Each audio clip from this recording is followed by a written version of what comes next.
السلام علیکم ورحمۃ اللہ وبرکاتہ۔ کہانی گھر کے ویور آپ سب کیسے ہیں؟ امید ہے آپ سب لوگ خیریت سے ہوں گے۔ آج جو کہانی آپ کی خدمت میں لے کے حاضر ہوا ہوں وہ ایک دل کو چھو لینے والی کہانی ہے اور ایک تاریخی کہانی ہے۔ تو آئیے سنتے ہیں۔ یہ واقعہ اجمیر شریف کا ہے۔ اجمیر میں اس وقت ایک مندر تھا جو اجمیر کا سب سے بڑا مندر تھا اور صرف راجاؤں اور رانیوں کی عبادت کے لیے محسوس تھا۔ مندر کے ساتھ ہی ایک تالاب تھا جس کا نام انا ساگر تھا۔ ہندو اس تالاب کے پانی کو انتہائی متبرک خیال کرتے تھے۔ ان کا عقیدہ تھا کہ جو اس تالاب میں غسل کر لے اس کے سب گناہ جھڑ جاتے ہیں۔ اور اس مندر میں رات کو اتنے چراغ جلتے تھے کہ رات 3.5 من تیل ان چراغوں میں استعمال ہوتا تھا۔ ارد گرد کے کئی دیہات مندر کے نام تھے، یعنی ان دیہات کی آمدن مندر پر خرچ ہوتی تھی۔ مندر میں ہزاروں ملازمین تھے جن کا کام آنے والوں کی رہنمائی کرنا کہ کون سا خدا بیٹے دیتا ہے، کون سا دیوتا صحت و تندرستی کا ہے اور کس مورتی کی پوجا کرنے سے دولت مہربان ہوتی ہے۔ تو خواجہ غریب نواز رحمۃ اللہ علیہ ایک دن اپنے ساتھیوں کے ہمراہ عصر کے وقت وہاں چلے گئے اور چٹائی بچھا کر اپنے مریدوں کے ساتھ بیٹھ گئے۔ نماز کا وقت تھا اور اذان دینے کے لیے انہوں نے اپنے مرید سے کہا۔ کفر و شرک کے گڑھ اجمیر میں اللہ کی وحدانیت اور حضرت محمد صلی اللہ علیہ وسلم کی رسالت کا یہ پہلا اعلان تھا۔ وہ لوگ اسلام سے مکمل طور پر لا علم تھے۔ چنانچہ اذان کی آواز سن کر وہ حیران ہوئے اور اپنے گھروں سے نکل آئے۔ سب مسافروں نے انا ساگر کے پانی سے وضو کیا اور نماز پڑھنا شروع کی۔ سب ہندو حیران رہ گئے کہ سب بھگوان تو اندر ہیں، تو یہ لوگ صحن میں کس بھگوان کو سجدہ کر رہے ہیں۔ جب شام ہوئی تو راجا کے اونٹ جو دن میں چرنے کے لیے گئے ہوئے تھے اپنے چرواہوں کے ساتھ واپس آنے لگے۔ اتفاق سے جہاں حضرت خواجہ رحمۃ اللہ علیہ اپنے ساتھیوں کے ساتھ بیٹھے تھے وہ جگہ راجا کے اونٹوں کے لیے محسوس تھی۔ چرواہوں نے بابا صاحب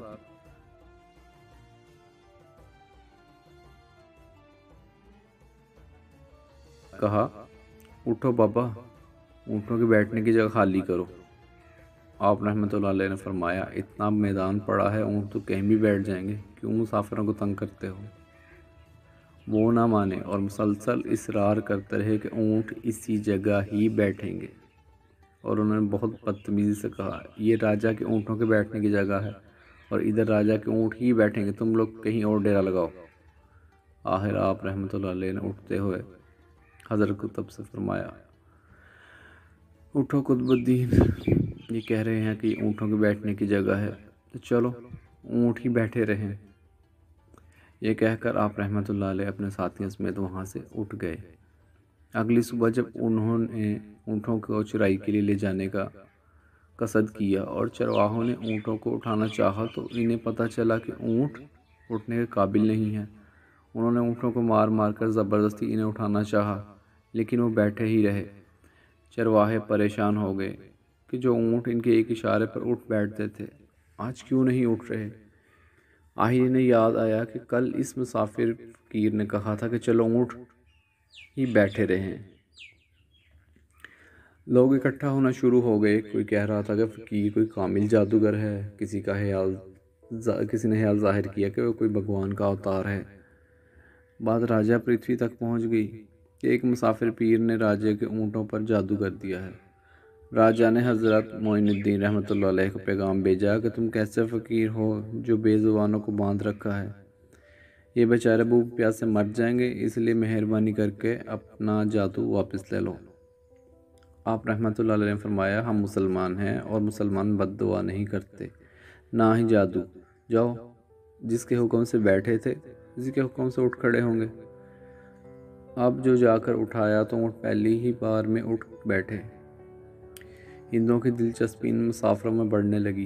5 وقت اذان ہوتی اور نماز ادا کی جاتی۔ آخر راجہ تک یہ بات پہنچ گئی کہ کچھ فقیر آئے ہیں جو مسلمان ہیں، 5 وقت اذان دیتے ہیں اور ہمارے پوتر تالاب کو ہاتھ منہ دھو کر بھرشٹ کرتے ہیں۔ اور ہمارے دھرم کے خلاف باتیں کرتے ہیں۔ کہتے ہیں یہ مورتیاں پوجنے کے قابل نہیں ہیں، یہ تو محض پتھر ہیں، اس لیے انہیں یہاں سے اٹھایا جائے۔ راجا نے فقیروں کو پیغام بھجوایا کہ تم لوگ ماس گوشت کھاتے ہو، ہمارے دھرم کے خلاف بولتے ہو، اور ہمارے پاک تالاب کو اپنے ہاتھ ڈال کر ناپاک کرتے ہو، جو ہم برداشت نہیں کر سکتے، اس لیے تم لوگ یہاں سے چلے جاؤ۔ آپ رحمۃ اللہ علیہ نے فرمایا، اور بھی تو اتنی دنیا آتی ہے، ہمارے پانی لینے سے کون سا کوئی کمی آ جائے گی؟ لیکن وہ کہنے لگے کہ وہ سب ہمارے اپنے دھرم کے لوگ ہیں اور تم دوسرے دھرم کے ہو، آئندہ تم لوگوں نے تالاب کو ناپاک کیا تو ہم سختی سے پیش آئیں گے۔ آپ رحمۃ اللہ علیہ نے فرمایا حضرت قطب الدین شاید یہ لوگ آئندہ ہمارے پانی لینے پر کوئی فساد برپا کر دیں، جاؤ ایک مشکیزہ پانی لے آؤ تاکہ ضرورت کے وقت پانی تو موجود ہو۔ قطب الدین رحمۃ اللہ علیہ نے فرمایا، چلو ہم مشکیزہ بھر لیتے ہیں، اس شرط پر مان گئے کہ تمہارا جسم پانی سے نہ چھوئے۔ حضرت قطب الدین رحمۃ اللہ علیہ تالاب کی سیڑھیوں پر جا بیٹھے اور مشکیزہ پانی میں ڈبو دیا۔ جب وہ بھر گیا تو حضرت قطب رحمۃ اللہ علیہ نے وہ مشکیزہ اوپر کھینچا، لیکن جوں ہی مشکیزہ پانی سے باہر آیا، انا ساگر کا پانی خشک ہو گیا، گویا سارا انا ساگر مشکیزے میں بند ہو گیا۔ انا ساگر کا خشک ہونا تھا کہ پورے اجمیر میں کوہرام مچ گیا۔ وہ رو رہے تھے کہ ہم جو گناہوں کی گٹھریاں لاتے ہیں اور انا ساگر میں غسل کر کے ان سے چھٹکارا پا لیتے ہیں، اب ہم گناہوں کا بوجھ لیے کدھر جائیں گے؟ سارے علاقے میں خبر پھیل گئی کہ مسافر فقیر نے جادو کے زور سے انا ساگر کو خشک کر دیا۔ راجہ اس نئی صورتحال سے بہت پریشان ہوا۔ اس نے اپنے وزیروں کو بلایا، سب نے یہی کہا کہ فقیر یا تو جادوگر ہے یا پھر واقعی کوئی کامل فقیر ہے۔ ساتھ ہی وہ پریشان ہوئے کہ اجمیر کی رونق تو تھی ہی انا ساگر کے دم سے، اس کی وجہ سے لوگ دور دور سے آتے اور اپنا ایمان تازہ کر کے لوٹتے تھے۔ انا ساگر خشک ہو جانے سے ہندو دھرم کی تبلیغ کو دھچکا لگنے لگا، اور یہی تشویشناک بات تھی۔ آخر طے پایا کہ فقیر سے مذاکرات کیے جائیں کہ آخر وہ چاہتا کیا ہے، اگر اس کے مطالبات معقول ہوں تو تسلیم کر لیے جائیں، یا پھر سب مرد، عورتیں اور بچے جا کر فقیر کی منت سماجت کریں کہ لوگوں کو پریشانی سے نجات دلاؤ اور ہم پر کرم کرو، ہم پاپ بوجھ اٹھائے کدھر جائیں اور کیسے سکون پائیں۔ یہ تجویز زیادہ آسان تھی، لہٰذا تمام لوگ بابا صاحب کے پاس آئے اور بولے، بابا تم بھی وضو کر لیا کرنا، لیکن بھگوان کے واسطے ہمارا انا ساگر ہمیں لوٹا دو۔